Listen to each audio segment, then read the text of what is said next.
Welcome to Top Shelf Men. I'm Reese. Today, I'm going to talk about my journey as a Trump supporter. As many of you know, because the internet has blown up with this news, on July 13th, an assassin attempted to take Donald Trump's life during a rally. Thankfully, he moved his head at just the right time, and the bullet clipped him right in the ear instead of actually going through his head. And thank goodness.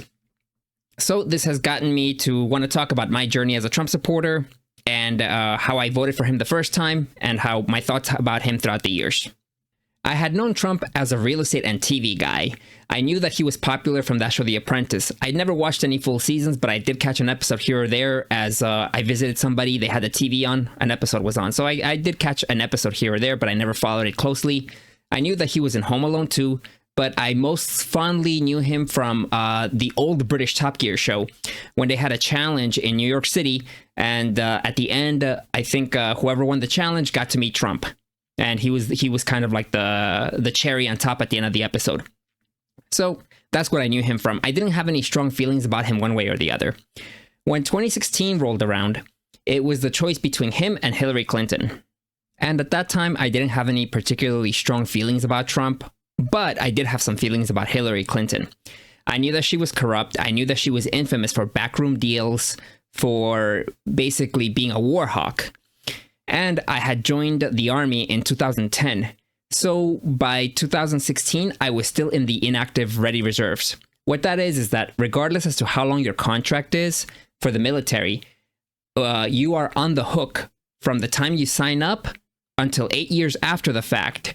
You are on the hook in case there's some kind of war that breaks out, where the government has the ability to recall you back into the military, whether you want to or not, and send you off to fight a war, or any case where they deem it to be an emergency. So since I had joined in 2010, by the time 2015, 2016 rolled around, I still had a few years left on that inactive ready reserve. So that made it simple for me. I was going to vote Trump because from Hillary Clinton's time as Secretary of State, she wanted to declare a no-fly zone over Syria. And everyone was saying, back when I used to read things from the mainstream media, that declaring a no-fly zone over Syria was going to cause issues with the Russians. And those issues could actually escalate into a hot war. So it was very clear that Hillary wanted a hot war with Russia. And we can see that now as we're fighting a proxy war, using Ukraine to fight the Russians, funding Ukraine, giving them weapons, giving them mercenaries, giving them everything. Because since 2015, the powers that be, the people that are pulling the strings behind in Washington from the Uniparty, because both of them kind of wanted this, they got their war with Russia. But now using Ukraine instead of using the no-fly zone over Syria. So I was correct about taking my chances and just putting my vote towards Trump at that time.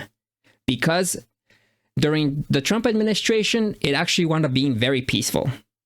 He shot a couple of missiles into some kind of air base that had really no casualties, to my knowledge.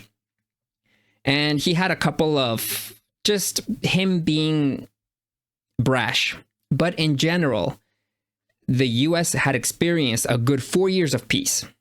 And I was really happy about that because I did not want to get recalled back into the military to go fight the Russians and die because of some globalist BS war. And the other benefit of Trump's presidency was that everyone was making so much money. Again, I live in a giant leftist blue city and it was great. I started my own business in the beginning of 2019 and right off the bat, business was booming. It was wonderful. It was great. Everyone was being prosperous. Everyone was getting promotions. Everyone had good jobs. Everyone was getting good bonuses. Gasoline was cheap. Food was cheap. Again, economically speaking, it was a wonderful time. And it directly affected me too. Because at the time that I had started my business, it gave me the thought that oh, wow, this is something that I can rely on. This is something that I'm going to be able to roll into a bigger business or something else and eventually make myself wealthy. But then the beer bug scam started. Everything was shut down. Small businesses, which were my main clients, were not able to stay open. Or the ones that were able to stay open because they were deemed essential businesses whatever the F that means, they were working at such a reduced capacity that they either had to pause their services or they had to cut my pay, whatever they would pay me in half for my services. I was happy enough to have kept the clients that I kept, and I was sad about the ones that paused and never came back. But that was the first real wake-up call of like, oh, the government's really messing with my livelihood. Then it got worse because then the beer bug vaccine started. That new scam started.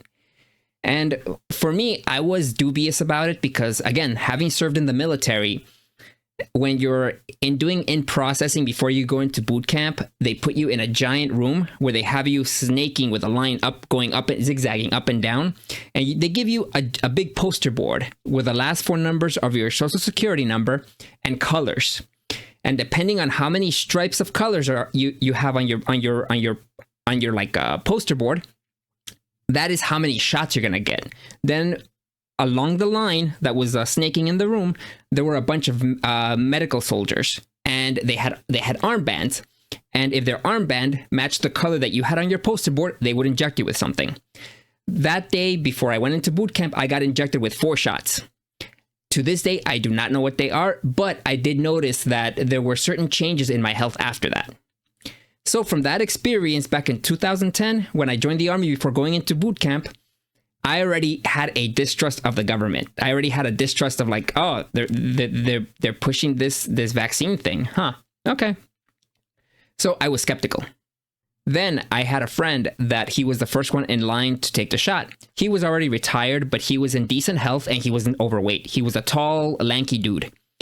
He was the first one to take the shot. He said that he didn't feel well after the first shot, but then 2 weeks later, after he took the second shot, about an hour after getting home, he collapsed. Then he got taken back to the hospital, and in the hospital, he was in a coma for about 4 days. Once he was able to regain consciousness, about a day later, they released him and they sent him home. After they sent him home, an hour later, he died. This was very weird. The guy was in decent health. Again, he was an older American guy. He was retired. So, but again, he wasn't overweight. He looked normal. He was healthy. So this told me something is up with this shot. And these are the things where, again, I realized Trump's shortcomings. If people kiss his butt, he tends to be more agreeable with them than people that are adversarial against him. He tends to not have the best. Trump tends to not make the best choices when it comes to the people he surrounds himself with. And as we all know in politics, most of these politicians are snakes. But before all that happened, with the 2020 election, I had voted for Trump again. And to me, it was obvious that the election was indeed stolen. Again, all the swing states that are critical for any election, suddenly around midnight, oh, we have some kind of emergency at the stadium, wherever we're counting the votes, everybody leave. And then suddenly, after everybody went home, they continued counting votes. And while Trump was steadily ahead of Biden for the entire counting, suddenly after midnight, everybody went home, and suddenly Biden's vote count just shot up, like the infamous fraud meme. So Trump had the election stolen from him. And they may have done it in clever semi-legal ways where they just did extreme ballot harvesting, and then other illegal ways where they may have, because there's no way of knowing where these ballots are coming from or where they're coming or where they're going. So again, they could have easily just grabbed ballots from leftist strongholds like New York City and moved them to swing states and counted them there to say, oh, look, Biden's magically getting more votes here. So again, there's many ways they could have done this. After election day turned into election week where, oh, we're just going to keep counting votes. Oh, look, more votes coming in. Oh, and they're all for Biden, magically. And then, oh, somebody has bombshell information that shows that there was fraud. Then Trump's going to get reinstated as president or some other BS. And they kept going on and on. But at the end, we all know how everything turned out.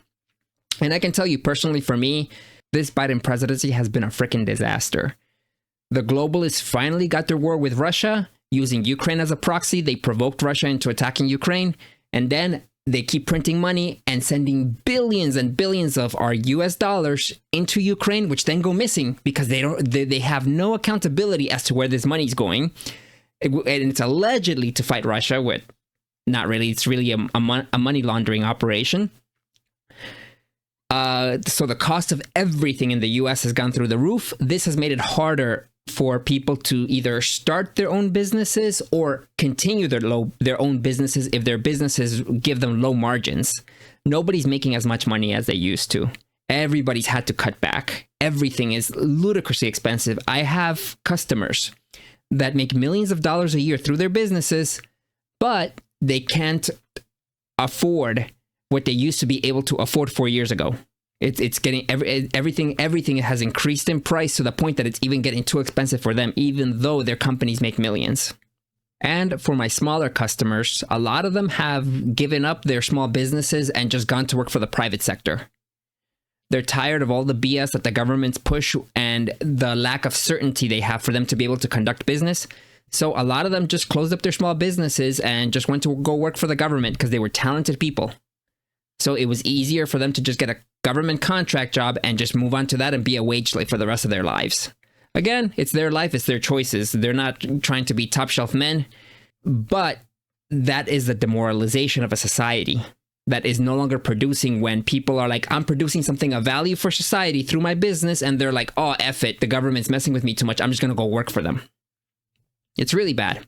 After 3 terrible years with the Biden administration of all this didn't earn it BS, of all the foreign wars, sending more money to Ukraine, sending more money to Israel, and looking to start war now with Iran, now there's the opportunity of having another 4 years of Trump. And hopefully they learned their lesson from 2020 and they've put enough legal roadblocks to prevent the strategies that the commies used during the 2020 elections to steal it. But who knows how that's going to work out, especially with them pushing all the illegal immigrants who have come into this country to vote illegally, but they're giving them government-issued IDs, and that should be good enough. So we'll see what happens with that. But it seems that Trump was ahead. And then what happens? The government sets him up to get deleted.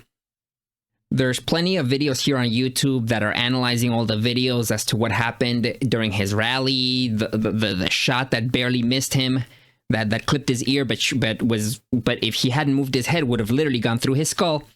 There's so many videos analyzing that, and it's obvious. The Secret Service, the Homeland Security, they all set Trump up for failure to get deleted by this guy. And there might have been a second or third shooter, because there's a lot of evidence pointing to, I can tell you, as someone that served in the military, a 20-year-old without professional training and coaching and practice is not going to be able to make that shot that accurately, that easily. It's not going to happen. So based on my military experience and the fact that also in the military, I would shoot 38 out of 40 targets, moving targets between 50 meters and 300 meters. And I qualified as expert, shooting 38 out of 40. I can tell you that without professional military training, that 20-year-old kid, nah, he didn't make those shots. It was somebody else. So those are my 2 cents on that. But again, there's plenty of videos online here going deep into those things with people that have been in the military much longer than me, that are professional sharpshooters, or Dan Bongino, who actually worked for the Secret Service, telling you that he was set up to get deleted. So that has reinvigorated my support of Trump, because even though there are things that he does that I disagree with, I'm not too happy with him choosing J.D. Vance as his vice president, because he has ties to the war machine, as it were. I'm not going to get into that now, but I don't know. I don't trust the guy. And but with the government trying to set Trump up for failure to delete him, all the lawfare they've used against him, all that has done is reinvigorated my support for him. That's why this November, I'm fully supporting President Trump. And whoever the powers that be choose to be their meat puppet for the left, well, it's just going to be more of what we've had with Biden. More didn't earn it, more foreign wars, everything blowing up more expensive to be more expensive because the US will just keep printing money. It's never going to end. Because the point is to basically bleed out the US. And then once it's bled out, chop it up and sell off the pieces. Because the powers that be, the globalists, the Malthusian cult, they do not want the US to be a world superpower. That's why they're bleeding it dry. And then they're gonna chop it up and sell off the pieces. And this is why this November I'll be voting for Trump again. So let us know in the comments below. Do you support Trump? Do you love Trump? Do you hate Trump? And let us know why. Also, like and subscribe to help the channel grow. I've started a locals page. Over there, I'll be posting previews on the next video topics that I'm working on. That way you'll get a sneak peek as to what's coming up. This is Reese. See you next time, guys. Peace.